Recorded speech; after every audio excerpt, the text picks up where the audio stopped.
Salut à tous, on se retrouve aujourd'hui pour l'avant-match de Montpellier OM, match pour le compte de la 32e journée de Ligue 1, à suivre sur Canal+ ce samedi à 21h. On analysera le match dans le débrief, dans la foulée du coup de sifflet final, comme d'habitude. Avant de commencer cette vidéo, je vous invite à nous suivre sur Twitter et Insta, on y est actif, les liens sont en description. Vous pouvez aussi vous abonner en activant la cloche et laisser un petit pouce bleu pour aider la chaîne à se développer. Vous pouvez aussi rejoindre le Discord pour parler foot avec d'autres fans comme vous, le lien sera en description. Je vous invite aussi à nous donner votre pronostic pour Montpellier OM les amis, comme à chaque avant-match, les bons pronostiqueurs du dernier avant-match sont mentionnés en fin de vidéo. On commence directement par mon 11 de départ pour le déplacement à Montpellier. On va rester sur le 5-3-2 qui a plutôt bien fonctionné, même si c'était pas clinquant non plus contre Dijon. Mandanda au but évidemment, une défense à 5 avec Lirola et Kawi pour les pistons. Pour les 3 centraux, j'opte pour Alvaro, Balerdi et Tchaetatsar qui fait son retour. Camara associé à Gay et Payet un cran plus haut au milieu de terrain. Devant on retrouve le tandem Thauvin-Milik sur le front de l'attaque. Une compo qui ressemble quand même à celle alignée contre Dijon. Il y a encore des absents, Pelé, Amavi, Rongier, Rokia et même Nagatomo.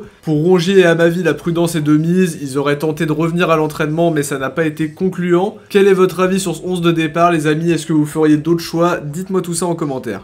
On va maintenant passer à l'analyse de la dynamique des deux équipes. On commence par Montpellier qui est dans une plutôt bonne dynamique. Les hommes de Der Zakarian sont toujours une équipe qui pose problème à leurs adversaires. Ils sont sur une série de 12 matchs sans défaite, toutes compètes confondues. Preuve de la solidité de l'équipe. En février, ils s'étaient offerts Lyon et Rennes. Par la suite, ils ont enchaîné les matchs nuls contre Reims, Lorient, Nîmes et Angers. Fin mars, ils ont aussi battu Bordeaux avant la trêve. C'est une équipe qui n'a pas perdu depuis un petit moment maintenant. Ils sont en lice aussi en Coupe de France après s'être qualifiés contre Alès et Châteaubriand. La dynamique est plutôt positive même si c'est pas non plus une machine à gagner. Tactiquement parlant, ils évoluent souvent en 4-2-3-1. Der Zakarian aligne de moins en moins sa défense à 5. La charnière reste la même, Congré-Hilton, qui est pour le coup vraiment une charnière d'expérience. Et il y a des joueurs de talent dans cette équipe, je pense à Savanier, Laborde, Delors évidemment, Mollet qui brille souvent contre nous, et Mavididi qui montre souvent de bonnes choses mais on y reviendra. Il était d'ailleurs buteur sur les 2 derniers matchs montpelliérains. C'est une équipe qui est 8ème, 3 points de retard sur l'OM et une équipe bien sûr candidate à cette lutte pour la 5ème place qui mine de rien est très disputée dans ce sprint final. C'est une équipe qui marque presque autant qu'elle encaisse mais qui est capable de faire de belles choses, un collectif bien huilé et qui sait se trouver, tout ça combiné à des joueurs qui ont de belles qualités individuelles aussi, c'est toujours des matchs très compliqués. On passe maintenant à l'OM, les débuts de Sampaoli sont plutôt prometteurs, on les a vus. Peut-être quelques interrogations sur le match contre Nice où l'équipe passe totalement à côté et n'arrive jamais à vraiment montrer qu'elle peut revenir au score. Plus récemment, il y a eu la réception de Dijon, si la victoire a été très positive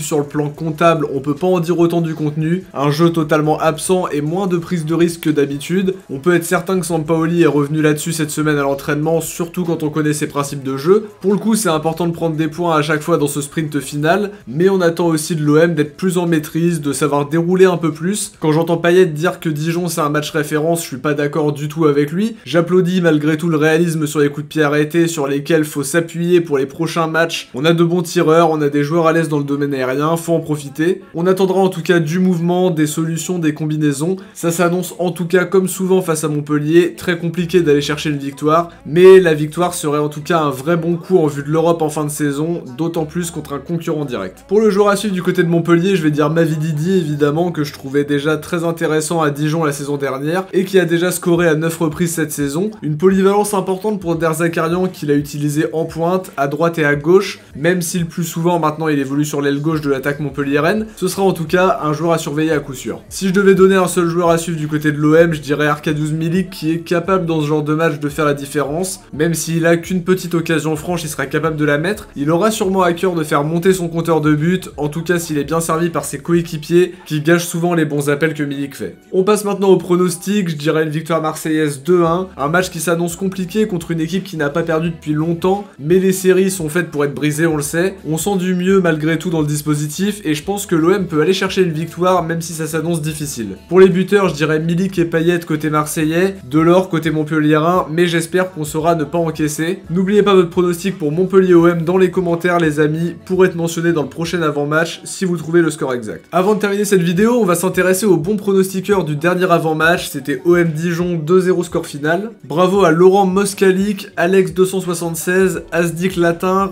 Nous sommes les Marseillais, Roman Carter, Laxalt, Vitality Mika, Michael Rekouche, James Dead, Ashlo, Adama Konaté, Sami Bono, Isala Dafson, Eldin Abdou Hassani, Théoscure, Monsieur Saroto, Paul Guillot, Black Shark 974, Valérie Saint-Omer, Jamy CNS, FLB 95, Johan, Tuna Nia, Ibrahim Ali Benjamin, Fabio Charles, Quentin Football, Ilyes, Sad Sensei, Manon Denoc, Thomas YR, Tsunai et Marwan Le S de la Veine pour avoir trouvé le bon pronostic. Pour le coup, vous avez été vraiment très nombreux à trouver, alors j'espère que j'ai pas trop écorché votre nom ou votre pseudo. Voilà les amis, en tout cas on arrive au bout de cette analyse, j'espère que la vidéo vous a plu. Si c'est le cas, likez, commentez, partagez et abonnez-vous, ça aide énormément la chaîne à se développer. On se retrouve ce samedi soir pour le débrief de Montpellier OM. Ciao, portez-vous bien et surtout allez l'OM.